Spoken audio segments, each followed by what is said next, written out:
सतर्कता आयोग के द्वारा सतर्कता जागरूकता सप्ताह दिनांक 28 अक्टूबर से दिनांक 3 नवंबर 2024 तक मनाया जा रहा है। केंद्र सरकार के विभिन्न कार्यालयों द्वारा इस सप्ताह विभिन्न प्रकार के कार्यक्रमों के माध्यम से जागरूकता अभियान चलाया जा रहा है।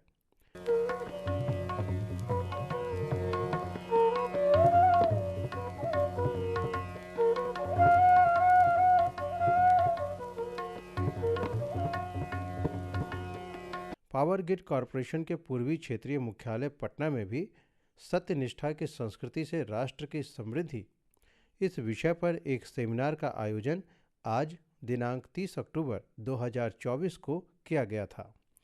सेमिनार के मुख्य वक्ता डॉक्टर विजय कुमार कर्ण, डीन विद्यार्थी कल्याण नव नालंदा महाविहार नालंदा थे।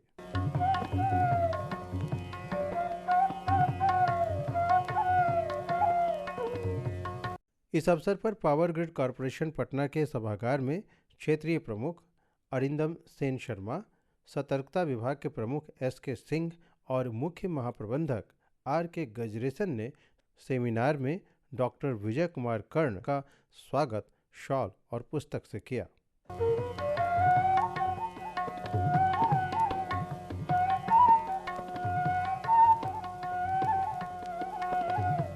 अपने व्याख्यान में डॉक्टर कर्ण ने विषय प्रवेश करते हुए सत्य और असत्य की कहानी सुनाई। जो विषय हमारा निर्धारित है वह है सत्य निष्ठा की संस्कृति से राष्ट्र की समृद्धि। सत्य क्या है ये सभी हम लोग जानते होंगे, लेकिन यह जो कलिकाल है, कलयुग है, कलयुग का ये प्रथम चरण है, इसमें सत्य भी कुछ इधर उधर कपड़े पहन लेता है और हमको लगने लगता है कि जो असत्य है वो सत्य है और जो सत्य है वो असत्य हो जाता है। खलील जिब्रान लिखता है कि एक बार असत्य ने सत्य से कहा कि भाई बहुत दिन हो गए अलग अलग रहे हुए, चलो दोनों लोग मित्रता कर लेते हैं। तो सत्य ने कहा कि मित्रता करने के लिए क्या करना होगा? तो असत्य ने कहा कि भाई दोनों लोग चलते हैं, स्नान करना होगा, पहले स्नान करके पवित्र होंगे। आप पवित्र हुआ। तो ऐसा स्नान करने के लिए सत्य और असत्य दोनों एक सरोवर के पास, तालाब के पास जाते हैं। ध्यान से सुनेंगे, विषय स्पष्ट हो जाएगा। तो दोनों तालाब के पास जाते हैं। फिर असत्य ने कहा कि ऐसे स्नान नहीं करना है, वस्त्र विहीन स्नान करना है। तुम भी अपने सारे कपड़े उतार दो, मैं भी अपने सारे कपड़े उतार देता हूं। सत्य ने भी अपने कपड़े उतार दिए, असत्य ने भी अपने वस्त्र उतार दिए। दोनों छलांग लगाते हैं सरोवर में, तालाब में। असत्य ने सत्य से कहा चलो डुबकी लगाते हैं, देखते हैं कौन कितनी देर तक अपने सांस को रोक सकता है और पानी में डुबकी लगा सकता है, निमग्न हो सकता है। सत्य ने भी डुबकी लगाई, असत्य ने भी डुबकी लगाई। जब तक सत्य की सांस चलती रही तब तक वह रुका रहा। जब उसको धैर्य टूटने लगा, बाहर निकला। पानी के ऊपर जब आया तो प्रतीक्षा करता रहा कि असत्य भी पानी से निकलेगा। शाम हो गई लेकिन असत्य बाहर नहीं निकला। सत्य को लगा यह क्या हुआ, ये कितना बड़ा योगी है, बड़ा ध्यानस्थ है, अभी निकल नहीं रहा है।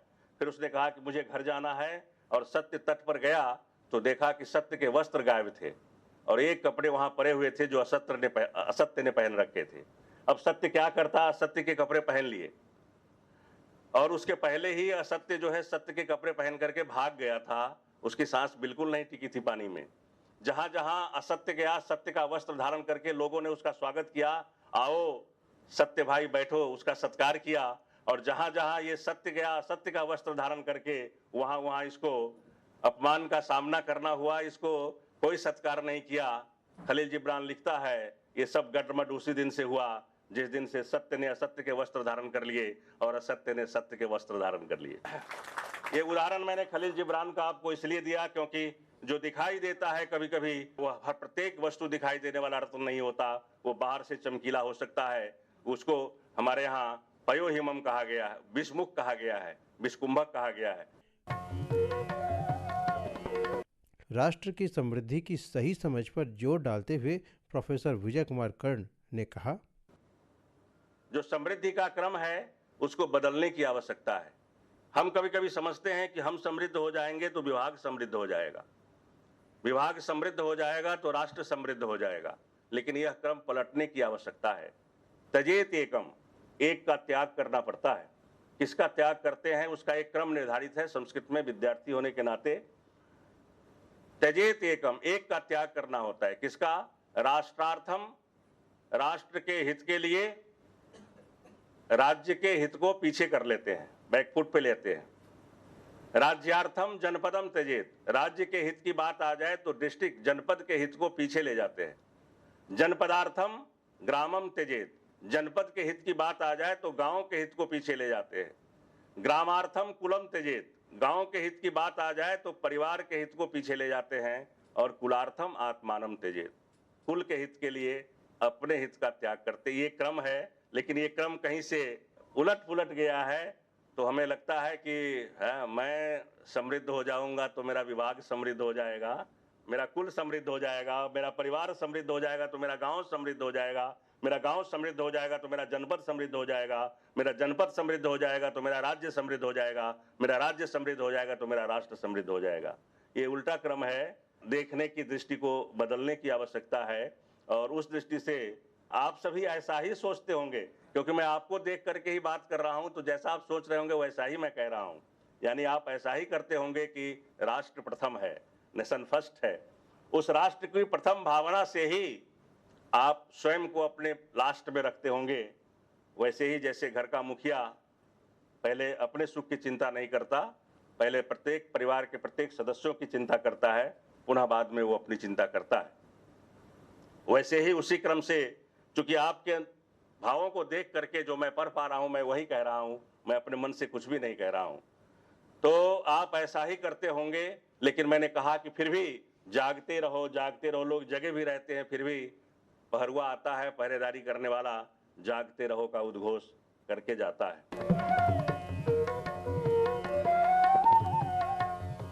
नागरिक उत्तरदायित्व का बोध कराने हेतु प्रोफेसर कर्ण ने प्रसिद्ध विचारक पंडित दीनदयाल उपाध्याय जी के प्रेरक प्रसंग भी श्रोताओं को सुनाए।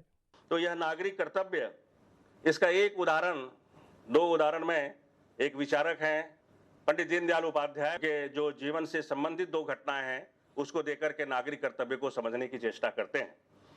एक बार दीनदयाल जी अपनी रेडियो, उनकी आदत थी कि वो जहां भी जाते थे रेडियो अपने साथ रखते थे। जब समाचार का सुनने का समय होता था रेडियो को ट्यून करते थे, समाचार सुनते थे। यात्रा में भी निरंतर यात्री थे, निरंतर यात्रा करते थे। एक बार वे यात्रा कर रहे थे, उसी दौरान रेल में थे, समाचार का समय हुआ, उनको समाचार सुनने की इच्छा हुई। बगल के सहयात्री से उन्होंने पूछा कि भाई साहब आपके पास ट्रांजिस्टर है, रेडियो है? बोले हाँ है। बोले समाचार का समय हो रहा है, अगर आप चाहें तो रेडियो ट्यून कर देते, समाचार सुन लेता मैं। तो उन्होंने देखा कि इनके पास भी रेडियो है, दीनदयाल जी के पास भी, अपनी रेडियो नहीं खोल रहे हैं, हमको बोल रहे हैं खोलने के लिए। बोले क्या आपकी रेडियो, आपके पास भी रेडियो है? बोले हाँ, लेकिन मैं इसको चला नहीं सकता। तो उन्होंने कहा क्यों? इसकी बैटरी खत्म हो गई है। तो उन्होंने, दीनदयाल जी ने कहा कि नहीं, बैटरी भी नहीं खत्म हुई। बोले ये खराब हो गई है, कुछ इसमें मैकेनिकल समस्या आ गई। बोले नहीं, ऐसा भी नहीं है। फिर बोला आप अपना रेडियो नहीं खोल रहे हैं, मेरे रेडियो खोलने के लिए क्यों कह रहे हैं बार बार? चलिए मैं खोल देता हूँ, लेकिन बताइए क्यों नहीं खोल रहे हैं? तो उन्होंने कहा कि इसलिए मैं नहीं खोल पा रहा हूं क्योंकि इसका लाइसेंस समाप्त हो गया है। ये उन दिनों की बात है जब रेडियो के लिए लाइसेंस लेना होता था। तो रेडियो की लाइसेंस लेना होता था और समय बीत जाने के बाद उसको नवीनीकरण करना होता था। तो दीनदयाल जी ने कहा कि चूंकि मेरे रेडियो का लाइसेंस रिन्यूअल नहीं हुआ है, इसलिए मैं अपना रेडियो समाचार सुनने के लिए नहीं कर सकता था, इसलिए मैंने आपको आग्रह किए। ये आप सोच सकते हैं कि ये सिविक जो रिस्पॉन्सिबिलिटी है, यानी वहां उनको कोई नहीं देखता कि ये रेडियो खोल रहे हैं, इनका नवीनीकरण है कि नहीं, ये पकड़ जाते नहीं पकड़ जाते, कोई बात नहीं थी। लेकिन स्वयं को एक साक्षी मानते हुए कि मुझे नियम का पालन करना है। तो जहां नियम को तोड़ने में गौरव की अनुभूति हो रही हो, तो वैसे नागरिकों के द्वारा कभी भी सबल और स्वावलंबी राष्ट्र नहीं बन सकता। चरमोत्कर्ष पर जाने के लिए उसके पैरों में ताकत चाहिए, शक्ति चाहिए, जो कि स्वयं उसे उपार्जित करने होते हैं। राष्ट्र को चाहिए कि उसके लिए अनुकूल वातावरण उत्पन्न करे और वह उसको प्राप्त करे। दूसरी घटना दीनदयाल जी के ही जीवन का एक और सुना करके मैं नागरिक कर्तव्य के चैप्टर को आगे बढ़ाने का प्रयत्न करूंगा। एक दूसरी घटना है, उनके साथ एक कोई बड़े अधिकारी एक रेल से यात्रा कर रहे थे, वे भी रेल में यात्रा कर रहे थे। उनके जो साथ के अधिकारी थे, जो बड़े पद पर थे, वे किसी दूसरे कोच में थे, वो फर्स्ट क्लास का कोच था, और ये जिसमें जा रहे थे वो सामान्य श्रेणी का कोच था, उसमें यात्रा कर रहे थे। उनको जब पता लगा कि हमारे अधिकारी उस कोच में जा रहे हैं, तो किसी स्टेशन पर ट्रेन रुकी तो वो अपने अधिकारी वाले कोच में चले गए और करीब 3-4 स्टेशन पार कर गए। जब उनसे बातचीत करते हुए जब उतरने का समय आया तो दीनदयाल जी उस कोच से उतरते हैं, टीटी महोदय को खोजे, टीटी को बोले कि मैं 4 स्टेशन तक अमुक स्थान से अमुक स्थान तक यात्रा फर्स्ट क्लास में किया हूं, मेरे पास सामान्य श्रेणी की चीटिका है, टिकट है, आप मुझसे डिफरेंस मनी ले लीजिए। टीटी ने अपना माथा ठोक लिया, बोला ऐसा आदमी तो कोई मिला नहीं पागल, एक ऐसा आदमी मिला है कि उतर गया तब भी कह रहा है टिकट बना। फिर पूछा उन्होंने कि आपको फिर रसीद भी चाहिए? बोले हाँ रसीद तो बिल्कुल चाहिए, क्योंकि बिना रसीद लिए मैं आपको पैसे दूंगा नहीं, आप मुझसे पैसा लीजिए। जिद किया और उन्होंने उनको पैसे दिए, डिफरेंस बनी फर्स्ट क्लास और जनरल के, और उनसे रसीद ली।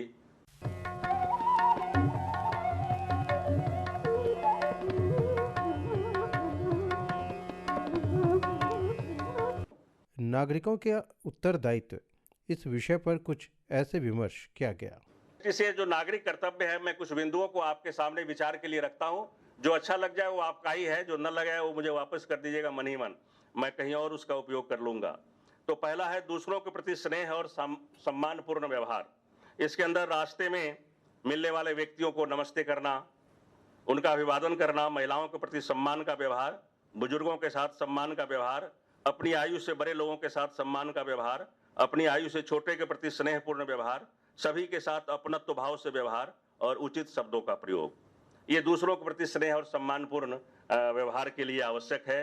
नागरिक उत्तरदायी पूर्ण नागरिकता के लिए, जिसकी बात मैं राष्ट्र की समृद्धि के लिए करता हूं कि आप एक एक इकाई मिलकर के इस राष्ट्र की समृद्धि में कैसे आपकी भूमिका महत्वपूर्ण है।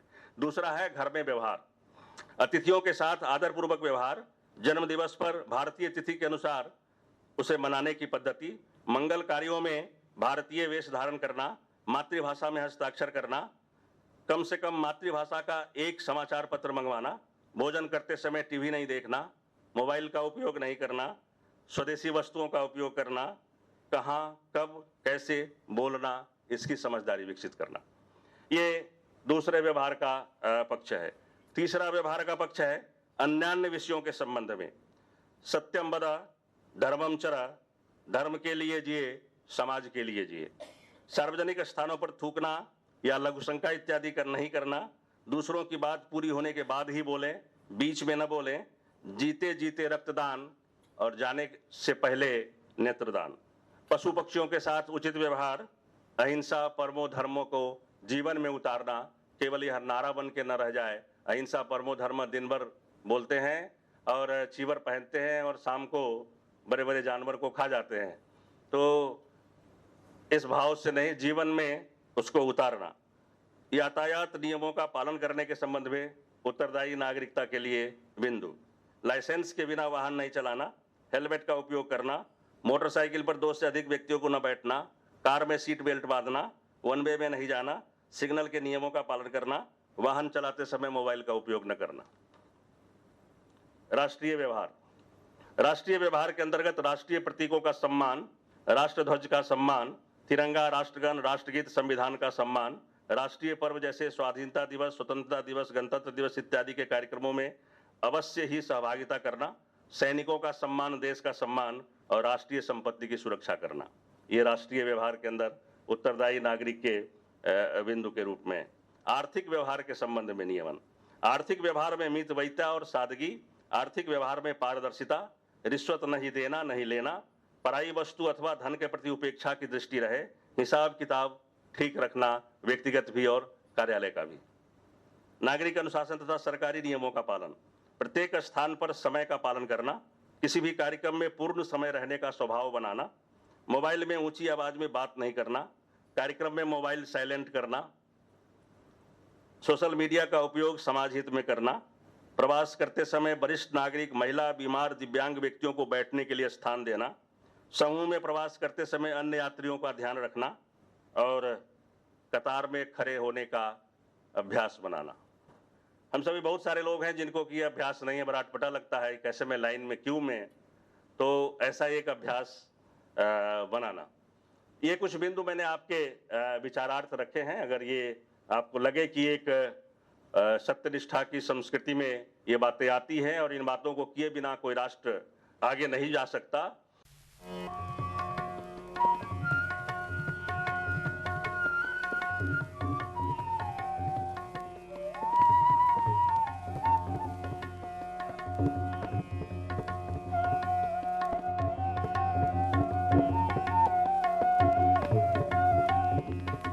प्रोफेसर कर्ण ने जीवन में सफल होने के लिए ध्यान के महत्व को समझाते हुए स्वामी विवेकानंद का प्रसंग सुनाया। एक बार स्वामी विवेकानंद, हम शिकागो की बात जानते हैं, जब वो गए थे तो वहाँ नदी के किनारे उन्होंने देखा 6-7 युवक मिलकर के अंडे के छिलके तैर रहे थे नदी में, और बंदूक से, पिस्टल से वो सब निशाना लगा रहे थे कि उसको अंडे के छिलके पे मारूंगा और देखते हैं कि कौन मार पाता है। 6 और 7 युवक मिलकर के उस पर निशाना लगा रहे थे, लेकिन 6-7 में से किसी का निशाना उस पर लग नहीं रहा था। स्वामी जी प्रातः मॉर्निंग वॉक में निकले हुए थे, टहल रहे थे, तो उन्होंने देखा तो उनको हंसी आई। ये 6-7 युवक मिलकर के इस 6-7-10 अंडे के छिलके तैर रहे हैं, उसमें से किसी को नहीं मार पा रहे हैं। स्वामी जी ने कहा कि लाइए जरा मैं देखता हूं। तो उन सबों ने हंसा कि ये बाबा क्या करेंगे जब हम लोगों से स्मार्ट बच्चे हम लोग नहीं कर पा रहे हैं। बोले आप लगा लेते हैं निशाना। हम बोले लाओ देखता हूं। उन्होंने लिया और वो 6 राउंड उन्होंने फायर किया और वो 6 अंडे के छिलके को, अलग अलग छिलकों को बेच दिया उन्होंने, मतलब टारगेट कर लिया। तो बच्चों ने कहा कि इसका मतलब है कि आप निशानेबाज हैं, आप रोज चलाते हैं। तो उन्होंने कहा नहीं, इसके पहले तो मैंने ये छुआ ही नहीं था, आज पहली बार तुम लोगों से ये असलाह मैंने अपने हाथ में लिया, मैं कभी असलाह नहीं लिया था।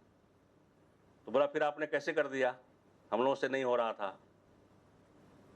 तो उन्होंने ध्यान का वहां एक विषय रखा कि कैसे तनाव रहित ध्यान जो है सफलता की कुंजी है।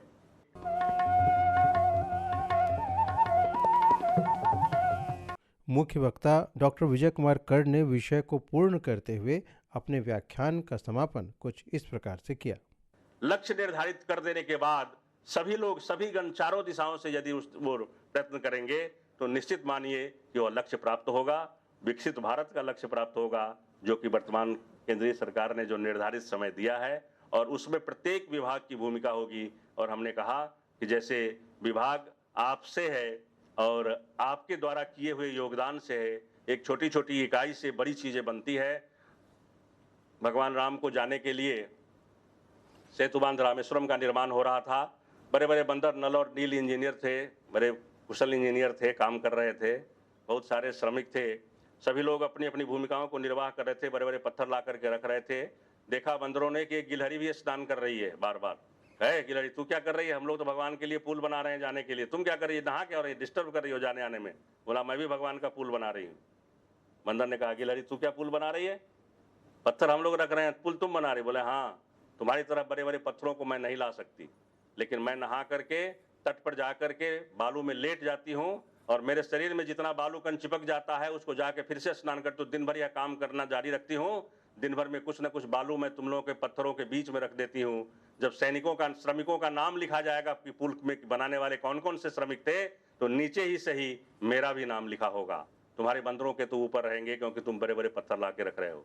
तो हम बंदर शायद नहीं बन सकते, कोई बात नहीं, गिलहरी तो बन ही सकते हैं। प्रत्येक व्यक्ति में वो सामर्थ्य है कि गिलहरी से बंदर और बंदर से उसके ऊपर तक की यात्रा डार्विन के सिद्धांत की तरह हो सकती है। लेकिन बस हमारे अंदर जागरूकता चाहिए, हमें जग जाना चाहिए। सत्यनिष्ठा की जो संस्कृति है, सम्यक आकृति है, वह रूप लेता है, और कोई राष्ट्र बलवान होता है, चरमोत्कर्ष पर जाता है, और जिस राष्ट्र के नागरिक इन बातों का ध्यान नहीं रखता, वह बहुत लंबे समय होने के बाद भी, जिस तरह से सैनिक 2 प्रकार के प्रयाण करते हैं, एक क्षिप्र चलता है, चलता रहता है, दूसरा कदम ताल करता है। परिश्रम वह भी सैनिक करता है जो कदम ताल करता है, लेकिन गति तय नहीं होती, वह उसी स्थान पर बना रहता है। तो हम उसी स्थान पर न बने रहें, हम परिश्रम तो करें लेकिन उसमें गति दिखाई दे। भारत जब विकसित राष्ट्र होगा, उसमें जिन विभागों का नाम लिखा जाएगा, उस क्रम में आपके विभाग का भी नाम लिखा जाए, आपका भी जीवन धन्य होगा। आपने मुझे सुना, मैं अवसर दिया, इसके लिए मैं आपकी कृतज्ञता व्यक्त करता हूं। आपके इस विभाग के सभी अधिकारियों के प्रति, यहाँ बैठे हुए सभी दिव्यात्माओं के प्रति अपनी केवल 4 लाइन से मैं विषय को पूर्ण करना चाहूँगा। यदि वृक्ष न हो तो समीर नहीं, ज्यों समीर नहीं तो नीर नहीं, ज्यों नीर नहीं तो शरीर नहीं, ज्यों शरीर नहीं तो कुछ भी नहीं। धन्यवाद।